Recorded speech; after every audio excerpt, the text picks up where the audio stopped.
Shabbat Shalom. Shabbat Shalom. It is a cardinal principle, if I can use that term, that the Torah does not waste words. That is to say, any passage that you come across that may seem extraneous or unimportant is not extraneous nor unimportant. Case in point, in this week's Torah portion, after we have heard the obviously important discussion of Jacob's reunification with his brother Esau, and we have heard the equally important, if not traumatic, if not also traumatic story of Dinah, we hear more about Esau. We hear more about Jacob's brother, who we never will hear from again in his own personal form. He goes off to Seir, to the land of what becomes known as Edom, his inheritance, and has his own legacy. And the Torah feels fit to walk us through the different clans of Edom, to walk us through the different kings of Edom.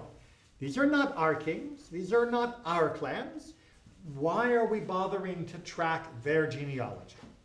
Well, there are a couple of different explanations from our tradition, because, believe it or not, our tradition has also noticed things that appear extraneous, and they will not leave that unexamined until they come away with something to learn from it.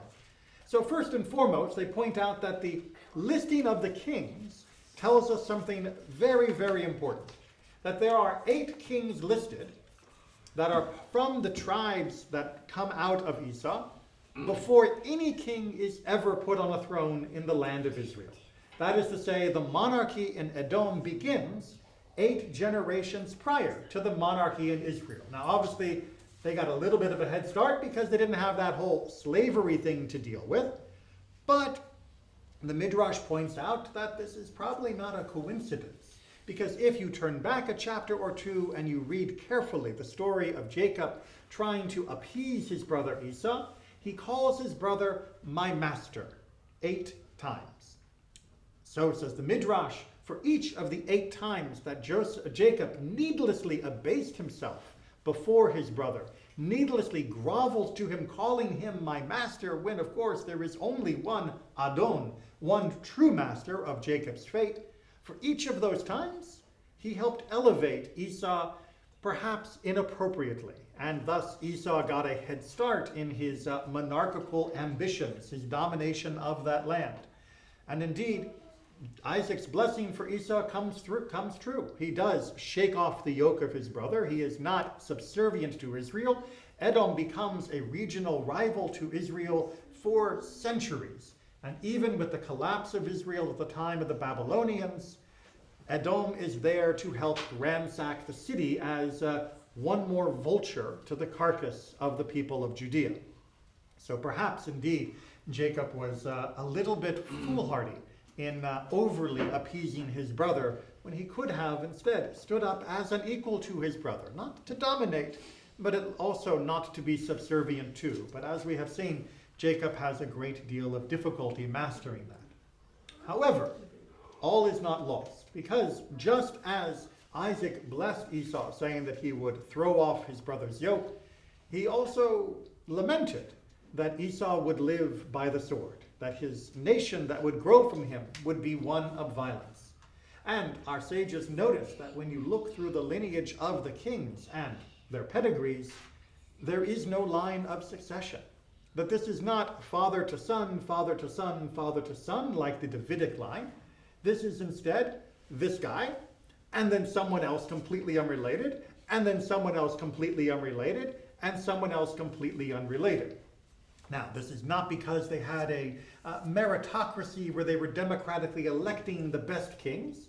This is because Edom was plagued by violence, by fratricide, if you will, in the broadest sense of the word, certainly in regicide, that everybody was out for themselves, just as their progenitor Esau had set as a model, and that each was trying to grab that brass ring or golden crown in order to make themselves king. And thus they had no stability, they had no cohesion. Even when they were at times of peace, each was still trying to gain the advantage over another, hoping to climb those rungs and crown themselves king as they depose someone else. So those 8 kingships that outstrip our own are not necessarily something to be envious of. And when we look at the long-term history between Edom and Israel, of course we see this reflected most starkly. Not that as Jews we are always good to one another. Unfortunately, that is not the case. Would that we were.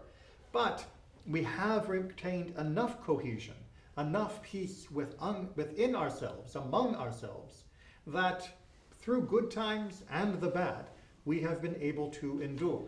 Unlike Edom, which, when confronted with similar crises as Israel was faced with, collapsed and disappeared into the dustbin of history, Israel, even with her land and her sovereignty and independence taken away, has continued to survive to this day in the form of us in this room and the form of millions of Jews around the world.